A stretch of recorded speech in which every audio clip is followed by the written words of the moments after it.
AI സാങ്കേതികവിദ്യ അല്ലെങ്കിൽ robotic സാങ്കേതികവിദ്യ എന്തുമാത്രം നേഴ്സസിനെ അഫക്റ്റ് ചെയ്യുമെന്ന് ചോദിച്ചാൽ ശരിക്കും പറഞ്ഞാൽ ഞാനിപ്പോൾ ഒരു എക്സാമ്പിൾ പറയാം.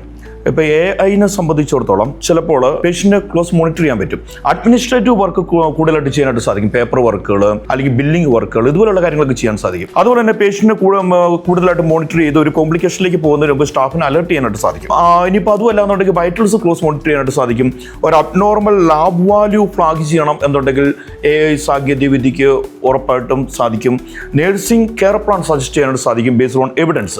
പക്ഷേ ഇതിലെല്ലാം ഉപരിയായിട്ട് ഒരു ആക്ച്വൽ നേഴ്സ് കൊടുക്കുന്ന ഒരു ടച്ച് AI സാങ്കേതികവിദ്യക്ക് കൊടുക്കാൻ, ഒരു സ്വാതന്ത്ര്യം കൊടുക്കാനായിട്ട് സാധിക്കത്തില്ല. ഒരു എമ്പതി അത് മനുഷ്യന് മാത്രം ചെയ്യാൻ പറ്റുന്ന അല്ലെങ്കിൽ മനസ്സിലാക്കാൻ പറ്റുന്ന ആ ഒരു ടാലന്റ് AI സാങ്കേതികവിദ്യ അല്ലെങ്കിൽ റോബോട്ടിക് സാങ്കേതികവിദ്യ കൊണ്ട് റീപ്ലേസ് ചെയ്യാനായിട്ട് സാധിക്കത്തില്ല. ഇനിയിപ്പോൾ അതുമല്ലാന്നുണ്ടെങ്കിൽ ഒരു നല്ല കമ്മ്യൂണിക്കേഷൻ, പേഷ്യൻ്റായിട്ടുള്ള നല്ലൊരു കമ്മ്യൂണിക്കേഷൻ, പേഷ്യനെ മനസ്സിലാക്കാനുള്ള കഴിവ്, ഇതൊക്കെ വെച്ച് കമ്പയർ ചെയ്ത് നോക്കുമ്പോൾ AI സാങ്കേതികവിദ്യ അല്ലെങ്കിൽ റോബോട്ടിക് സാങ്കേതികവിദ്യ ഒരു ആക്ച്വൽ നേഴ്സിനെ റീപ്ലേസ് ചെയ്യുന്നതിന് ഒരിക്കലും സാധിക്കത്തില്ല.